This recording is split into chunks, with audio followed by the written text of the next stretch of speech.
નમસ્કાર દર્શક મિત્રો, આપ જોઈ રહ્યા છો છોટાઉદેપુર ટાઈમ્સ। રાજ્ય સરકાર દ્વારા છોટાઉદેપુર નગરના વિકાસ માટે વિવિધ યોજનાઓ અંતર્ગત નગરપાલિકાને ગ્રાન્ટો ફાળવવામાં આવી છે, જે અંતર્ગત આજરોજ તારીખ 19 જૂન 2026 શુક્રવારે સાંજે 5 કલાકે ઝંડા ચોક ખાતે મહિલા પોલીસ સ્ટેશનથી સત્તાધાર પેટ્રોલ પંપ સુધીનો ગૌરવપથ તેમજ છોટાઉદેપુર નગરપાલિકા વિસ્તાર કે જ્યાં જુદા જુદા વિકાસના રૂપિયા 3.87 કરોડના કામોનું મહાનુભાવોના હસ્તે ખાતમુહૂર્ત કરવામાં આવ્યું।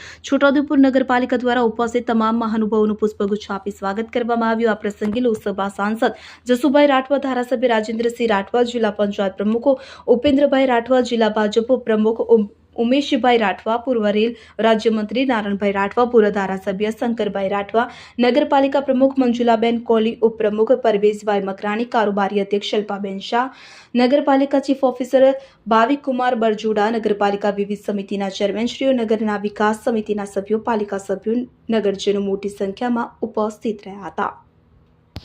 નિશાંત ચૌહાણ, છોટાઉદેપુર। નમસ્કાર।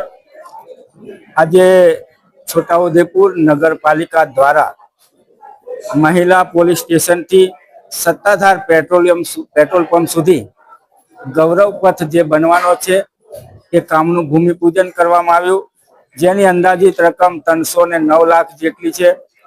સાથે જ ઓરસંગ નદી કિનારે ફતેપુરા વોટર વર્ક્સ જે આવેલું છે એની પાછળ ઇનફિલ્ટ્રેશન વેલ બનાવવાનું કામ પણ હાથ ધરવામાં આવશે, જે આશરે 54 લાખ 90 હજારનું જે કામ છે એનું ભૂમિપૂજન કરવામાં આવ્યું। સાથે જ પીપલેજ ડમ્પિંગ સાઇટ ખાતે ટોમેલનો શેડ પણ બનાવવાનું છે, જે અંદાજે 13 લાખ કરતા વધારે રકમનો બનશે। સાથે જ ભૂગર્ભ ગટરના જે ઢાંકણા છે એ પણ બનાવવા માટેનું ભૂમિપૂજન કરવામાં આવ્યું છે, જેની અંદાજિત રકમ 10 કરોડ જેટલી છે।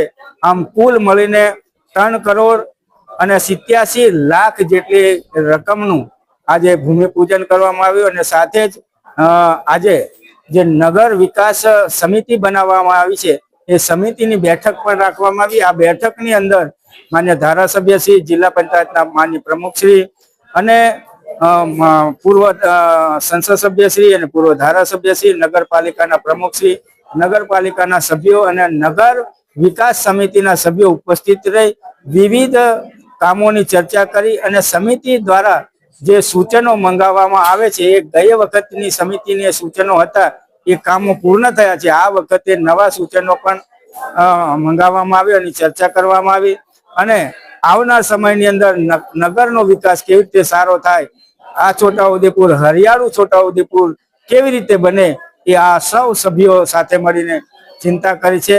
ત્યારે સૌ નગરજનોને હું ખૂબ ખૂબ શુભેચ્છા પાઠવું છું। વંદે માતરમ।